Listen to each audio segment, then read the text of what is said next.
Have you ever wondered about Biden's first love? What? Dude, it's midnight. What's running through your mind? You stressed about tomorrow's exam? Nope, not at all. Come on, spill it. Well, you think it'd be his school sweetheart, right? Nope, it's always Putin. What? Are you pulling my leg? Shut up and let me get back to my movie. It's crazy good. Ever heard of the KGB? KGF, yes. KGB, no. What's the deal with that? The KGB was like Russia's CIA. Putin worked there for about 15 years, and he took over as president around 2000. Really? So he was a spy? More like an intelligence officer, dude. Whatever, man. Who gives a crap about Putin?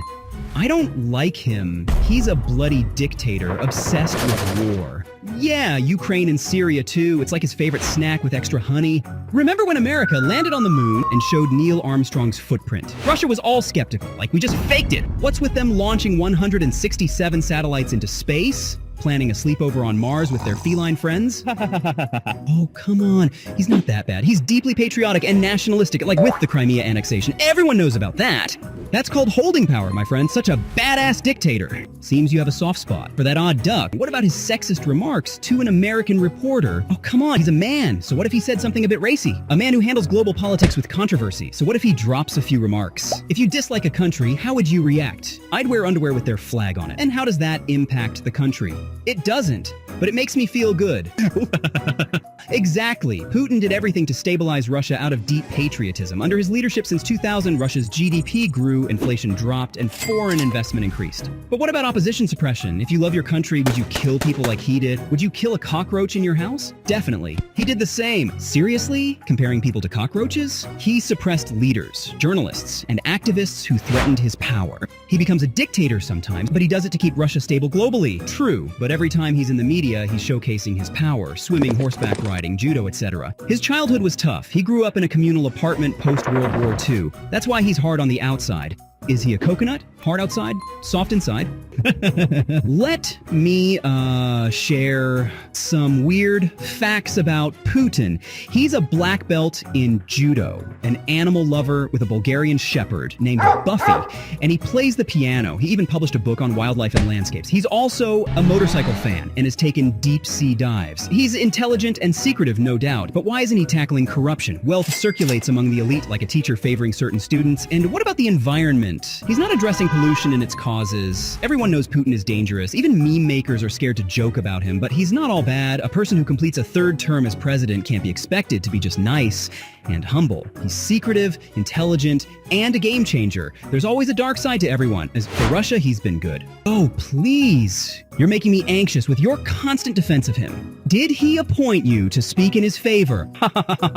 No, man, I'm just stating the facts. Let's dive deeper into this debate. I mean, have you looked at the guy's track record? It's like a mix of James Bond and Darth Vader. Okay, Mr. Hollywood, let's hear it. Seriously, man, look at his stats. Under Putin, Russia's GDP rose from $260 billion in 2000 to over $1.6 trillion in 2020. That's a six-fold increase. Imagine if you found that much money under your couch cushions. Impressive, but it's not all rainbows and unicorns. Corruption runs deep. It's like a bad odor you can't get rid of. The wealth is stuck at the top like cheese on a pizza slice that never gets to your mouth. True, but you gotta admit, the guy knows how to keep his country on the global stage. He's like that annoying kid in class who always has his hand up but somehow still gets the teacher's pet award. And let's not forget his love for bizarre publicity stunts. Riding shirtless on a horse, diving into icy waters, it's like he's auditioning for the next season of Survivor Siberia. Yeah, and while he's doing that, he's also playing 4D chess with world leaders. Remember when he annexed Crimea in 2014? He did it with such finesse, it was like watching a grandmaster at work. Even though the rest of the world was like, dude, not cool. But you can't just ignore his dark side. The man has a history of clamping down on dissent, journalists disappearing, political opponents jailed. It's like a bad spy movie plot, except it's real life. He's got more skeletons in his closet than a Halloween store. True, but isn't that the case with any powerful leader? Look at the scandals in the US, Watergate, anyone. Leaders do what they think is necessary to maintain control. Doesn't make it right, but it's not unique to Putin. Fair point, but there's a difference between bending the rules and breaking them. He's got a stranglehold on the media too.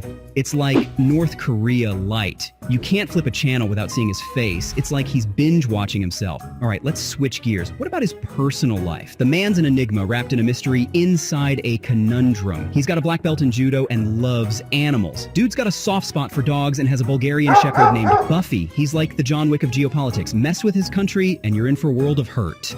And did you know he's a pianist? He plays the piano at state functions. Imagine that. One moment he's strategizing global moves, the next he's serenading diplomats. The guy's got layers like an onion. Or a parfait, if you're into Shrek references. Yeah, he's full of surprises, but let's not forget, despite all his achievements and quirks, he's still a polarizing figure. The world watches his every move, waiting to see if he's the hero or the villain in this geopolitical drama. Exactly. And that's what makes this debate so interesting. He's not black and white, he's 50 shades of gray. And no, not the kind you read about in romance novels. So true. Whether you love him or hate him, you can't deny he's a fascinating character, like a real-life anti-hero straight out of a comic book. Well, you know what they say, history is written by the victors. And in Russia, that history is currently penned by Putin. All right, that's enough for today. Enjoy your movie. But before you go, don't forget to hit that subscribe button.